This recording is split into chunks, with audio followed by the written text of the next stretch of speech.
কাতারের রবিবারের সড়ক দুর্ঘটনায় নিহত 5 বাংলাদেশির বাড়ি সিলেটের কানাইঘাট উপজেলায়। নিহতদের পরিবারে চলছে শোকের মাতম। একই উপজেলার 5 জনের মর্মান্তিক মৃত্যু সংবাদে শোকের আবহ পুরো উপজেলায়।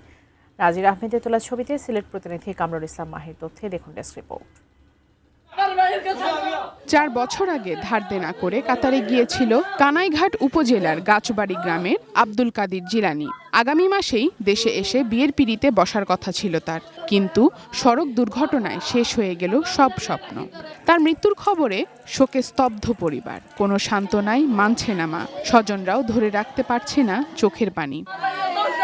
শুধু জিলানির পরিবারই নয়, একই দুর্ঘটনায় জসিমউদ্দিনের বাড়িতে কান্না আর হাহাকার। স্ত্রী শাহিনা বেগম বারবার মূর্ছা যাচ্ছেন। কি হবে তার 2 শিশু সন্তানের ভবিষ্যৎ?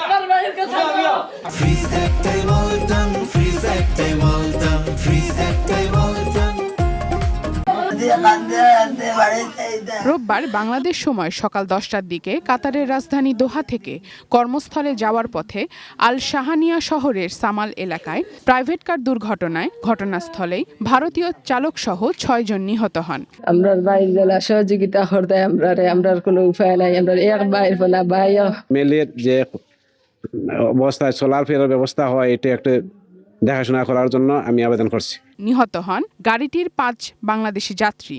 কানাইঘাটের আমরপুর গ্রামের জিবাল আহমদ, মাঝতালু গ্রামের জসিমউদ্দিন, আগতালু গ্রামের মোস্তাক আহমদ ও জুবের আহমদ এবং দক্ষিণ নিজ গাজবাড়ি গ্রামের আব্দুল কাদির জিলানী।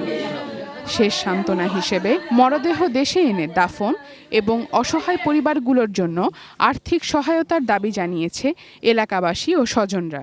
আমরা ওটাও চাই যে আমরা বাইরে যে কোনো অবস্থা আমরা দেশে পাঠানোর ব্যবস্থা। এখন যদি কোনো মানুষে তারা কোনো আত কিছু দেয় তারা ওই লোকে খাইতো। Sharjana Ananya, desk report, ATN news.